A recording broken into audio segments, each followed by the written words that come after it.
బాబాయ్ గారు ఏంటి ఈ జగన్మోహన్ రెడ్డి గారు అధికారంలోకి వచ్చి 5 ఏళ్ల కాలం పూర్తి వస్తుంది కదా, ఏ విధంగా అనిపించింది మీకు 5 ఏళ్ల కాలంలో? అన్ని బాగానే అనిపించింది. అన్ని బాగానే ఉన్నాయి అనిపించింది. బాబాయ్ గారు, మరి జగన్ గారు వచ్చిన తర్వాత ప్రజల్ని పట్టించుకోవట్లేదు అనేసి అయితే అంటున్నారు ఈ ప్రతిపక్షాల వాళ్ళు. అవన్నీ ఒకటి మాటలు, వాళ్ళ మాటలు నమ్మకూడదు. వాళ్ళు పట్టించుకోలేదు కాబట్టి అట్లనే అనుకుంటారు. వాళ్ళు ఏం పట్టించుకోలేదు కదా, ఒక్క పని చేయలేదు సరిగా. రుణమాఫీ కొట్టిండ్రు, రైతులకి చాలా ఇబ్బంది పెట్టిండ్రు.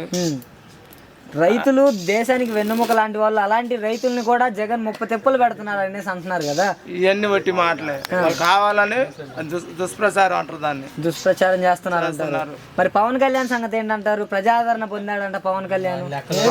ఒంటరిగా అయితే మగవాడు అనిపించుకుంటాడు, చంద్రబాబు ఎగిరిపోతే ఆడది అనిపించుకుంటాడు. మరి జగన్ ని 4వ పిల్లం అంటున్నాడుగా పవన్ కళ్యాణ్. ఇంకేదో నోటికి వచ్చినట్టు వాడి మాటలకు విలువ లేదు. ముందు మగవాళ్ళు ఒక్కడు పోటీ చేస్తే ఫస్ట్ పార్టీ పెట్టగానే సీఎం ఎవడు కాలేడుగా, అవును, మగవాడు అనిపించుకుంటాడు. వాడు ఏం గిడిపోతే వాడు ఏం గిడితే వచ్చి అందరు పోరుగా. 14 ఏళ్ళు అవుతుంది పవన్ కళ్యాణ్ గారు అధికారంలోకి వచ్చి, కనీసం ఒక ఎమ్మెల్యేగా అయినా గెలిచారంటారా? 14 ఏళ్ళు అవుతుందని 90% తెలియదు వాడు పార్టీ పెట్టి. 14 ఏళ్ళు అవుతుంది, అందరికి తెలియదు. 14 ఏళ్ళు అయిందని అందరికి తెలియదు. ఇంకా ఆయన ఏం గుర్తు అనుకుంటారు. అంటే ప్రజాదరణ పొందారు, ఈసారి ముఖ్యమంత్రి అవుతాడంట పవన్ కళ్యాణ్. అసలు అది కళ్ళలో అవుతున్నాం కానీ మామూలుగా అయితే కాలేడు. అసలు ఆ యోగం లేదు.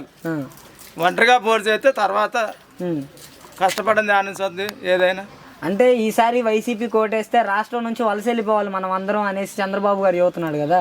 మరి ఇప్పుడు వైసీపీ ఎంతమంది పోయారంట, పోలేదుగా. మరి ఎట్ట పోతారు మళ్ళీ? మరి ఎన్నికల సమయం దగ్గరకు వచ్చేసింది, ఇక 45 రోజులే ఉంది దగ్గరగా. ఈ 45 రోజులు ఎలా ఉండబోతుంది అంటారు? 45 రోజులు ఇంకా ఎలక్షన్ ఆడావిలో ఉంటారు జనం అందరూ. ఎప్పుడు ఎలక్షన్ వస్తాయా, ఎప్పుడు ఫ్యాన్ గుర్తుకు వేద్దామని ఆలోచనలు. ఫైనల్ గా జగన్మోహన్ రెడ్డి గారికి 170 స్థానాల్లో ఎన్ని స్థానాలు రావచ్చు అంటారు? ఏదైనా 130 130 పైన వస్తాయంటారు. వస్తాయి. ఓకే బాబాయ్ గారు, థ్యాంక్ యూ.